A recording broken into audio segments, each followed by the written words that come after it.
Ça faisait longtemps que j'avais pas essayé un anti-cerne aussi moche. Non, c'est... Oh! Coucou YouTube. On se retrouve aujourd'hui et normalement, vous l'avez vu dans le titre, pour parler Herborian. Herborian, vous savez que je suis complètement fan de cette marque-là, enfin fan. En tout cas, il y a beaucoup de produits de chez eux que j'aime. Je vous avais parlé d'un sérum que j'avais testé sur 7 jours que je trouve exceptionnel. Si vous n'avez pas vu cette vidéo, je vous la mets dans le petit ici.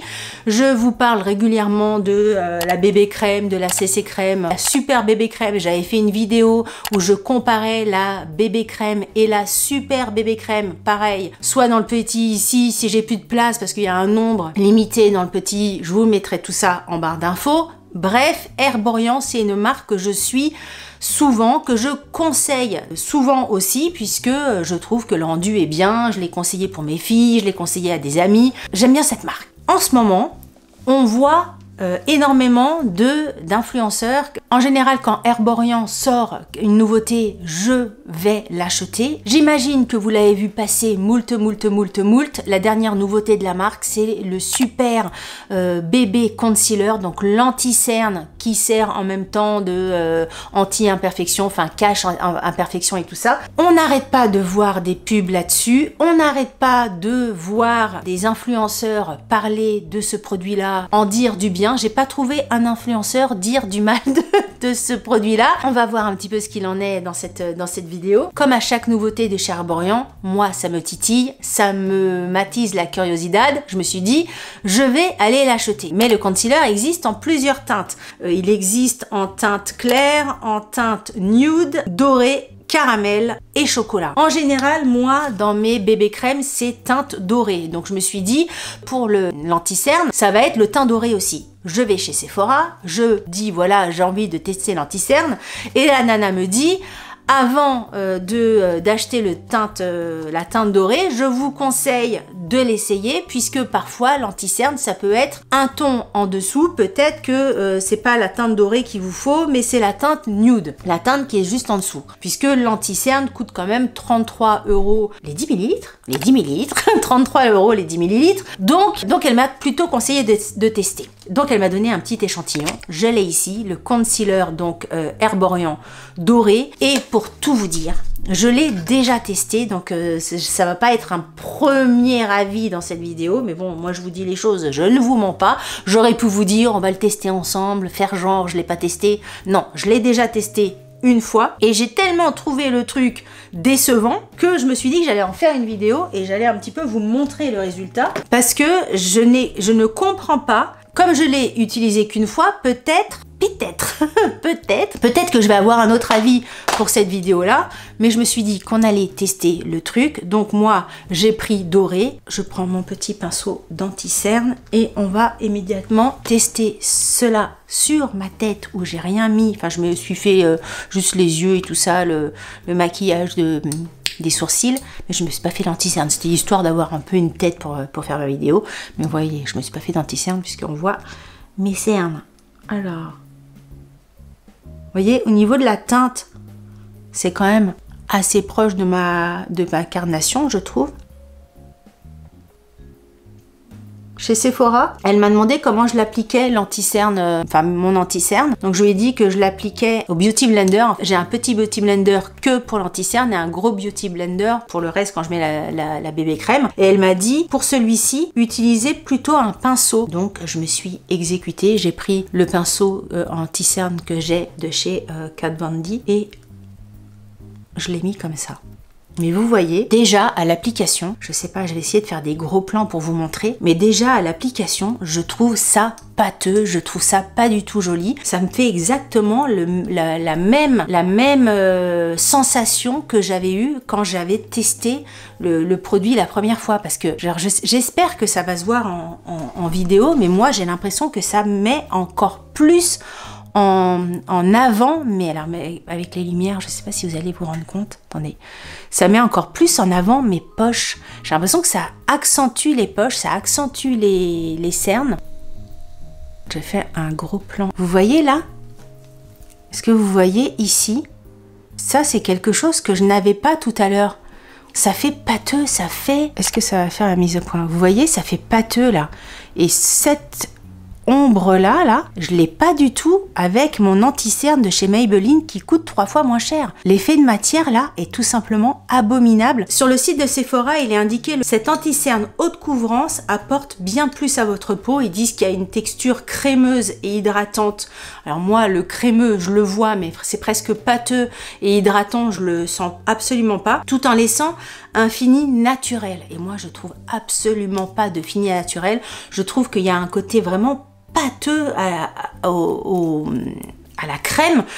Je trouve que ça rentre dans les plis. Peut-être que c'est un anti-cerne qui est très bien pour les peaux plus jeunes et tout ça, mais à mon âge, pour les peaux matures, on va dire, franchement, je trouve que c'est pas du tout un produit qui va, dès que tu as un petit peu de rides, dès que tu as un petit peu de plis sous les yeux, ça vient tout se mettre comme si c'était une pâte hyper sèche, du plâtre en fait. Il y a un côté plâtre dans ce produit-là que je n'aime absolument pas. Et là, je viens de le poser, mais il va extrêmement mal vivre. La fois où je l'avais posé, le soir, mais je ressemblais, c'était des cratères. Ça faisait un sol, ça fait une peau hyper sèche, hyper craquelée. Bref, j'avais un dessous de l'œil, mais c'était abominable. Ça faisait longtemps que j'avais pas essayé un anti-cerne aussi moche que ça. On vous dit que dedans il y a 5% de niacinamide, que ça réduit visiblement les cernes, les imperfections, etc. Moi au contraire, je trouve pas que ça les réduit les imperfections, je trouve pas que ça réduit les cernes, je trouve que ça les amplifie. Je sais pas, dites-moi vous si vous avez craqué pour ce produit-là,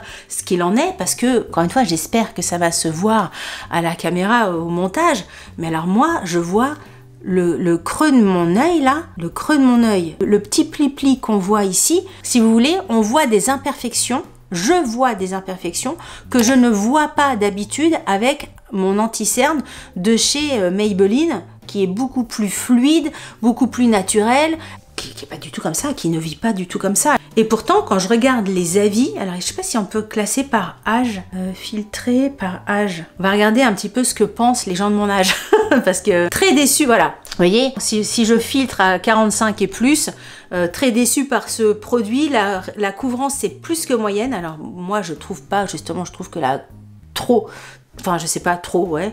Pour le prix c'est regrettable, je n'achèterai pas. Ça marque les ridules. 35-44 ans, pas haute couvrance, mitigé, déçu.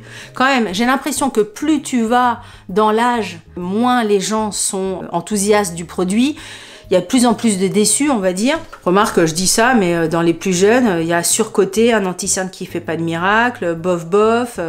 Non, les avis sont quand même mitigés sur Sephora. Bon, bref, vous irez voir. Mais moi, je trouve que ce produit-là, par rapport à tout le foin qu'on en fait, par rapport à ce que aux produits d'Herborian qui sont quand même extrêmement bien, les bébés crèmes, etc. Je parle pas de la composition parce que j'ai appris, je savais pas récemment que ça, c'était très mal noté, hein. En ouvrant une Blissim la dernière fois, j'ai scanné ça et je me suis dit oh non du Dieu, c'était pas bien noté du tout. Mais au-delà du truc, c'est que le produit vit extrêmement mal sur la peau. Encore une fois, là regardez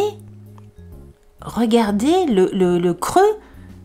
Est-ce que vous allez voir là le creux que ça fait? Jamais j'ai ça, jamais j'ai un truc comme ça quand je me maquille avec mes autres anti-cernes, quand je me maquille naturellement, jamais j'ai ça à la caméra, jamais, ou même dans la vie, tu vois ce que je veux dire? Là, ça fait vraiment pâteux. Et regardez, regarde là, voilà. Parce que là, c'est flagrant. Depuis tout à l'heure, je parle. Regarde le produit qui vient là, il s'est mis pile dans le pli de mon œil. Et encore, je sais pas si c'est encore plus moche en vrai, hein. J'ai l'impression que dans le retour, c'est un peu mieux que ce que je vois dans le miroir. Dans le miroir, c'est vraiment très moche. Là, on voit hein, c'est hyper déçu. Enfin, hyper déçu. Hyper contente de pas avoir acheté le produit, du coup, hyper contente que la fille m'ait conseillé d'essayer sur un échantillon, enfin d'essayer dans un petit truc, mais je vous invite vraiment, si vous avez essayé, hein, parce que de toute façon, c'est pas parce que moi je vous dis que c'est pas bien que vous n'allez pas aimer ce produit-là, hein. Après, on a tous une tête différente, une peau différente, des rides différentes, des attentes différentes aussi, donc si ça vous intéresse, par contre, ce que je peux vous dire, ce que je peux vous conseiller, c'est de demander à la vendeuse de chez Sephora de vous préparer un petit pot comme ça avec un produit pour que vous puissiez tester. Parce que moi, si la nana m'avait pas conseillé de tester, franchement, je partais pour 33 € pour un tube complet du truc. Hein. Vraiment, j'y allais pour acheter mon truc. Alors que c'est vraiment hyper décevant. Hyper décevant. Donc, écoutez, d'après ce que j'ai vu, il y en a vraiment... Oh ouais, non, c'est vraiment très très moche. Hein. Vraiment très très moche. D'après ce que j'ai vu sur YouTube, les gens que je suis moi habituellement, les youtubeurs et les youtubeuses que je suis habituellement, personne n'a dit que c'était pas bien. Et il y a des gens qui ont mon âge que je suis et qui ont dit que c'était bien. Je sais pas comment ils ont... Je sais pas. J'ai pas trouvé une personne qui disait le rendu pâteux, le rendu vraiment très très laid de ce produit-là. J'ai l'impression d'être la seule à trouver ce truc abominable. Écoutez, si vous avez testé ce produit-là, n'hésitez pas à me dire en commentaire ce que vous en avez pensé. Moi, en toute transparence, je trouve ce produit complètement catastrophique. Encore une fois, si vous voulez le tester, testez-le, mais prenez un petit échantillon avant pour être sûr. Voilà, c'était une petite vidéo très rapide, juste pour vous montrer un petit peu le truc, parce que voilà, il n'y avait pas d'intérêt que ça soit plus long, pour vous montrer un petit peu l'intérêt de la chose. J'ai pas fait un make-up complet et tout, c'était vraiment ça que je voulais vous montrer. Si vous avez aimé cette vidéo, n'hésitez pas à la liker. Si vous n'avez pas aimé cette vidéo, likez-la quand même. Ça vous fera les pieds. Si vous n'êtes pas abonné à ma chaîne, je vous invite à vous abonner. Sur ce, je vous dis à très bientôt pour une prochaine vidéo. Je vous embrasse très fort. Salut!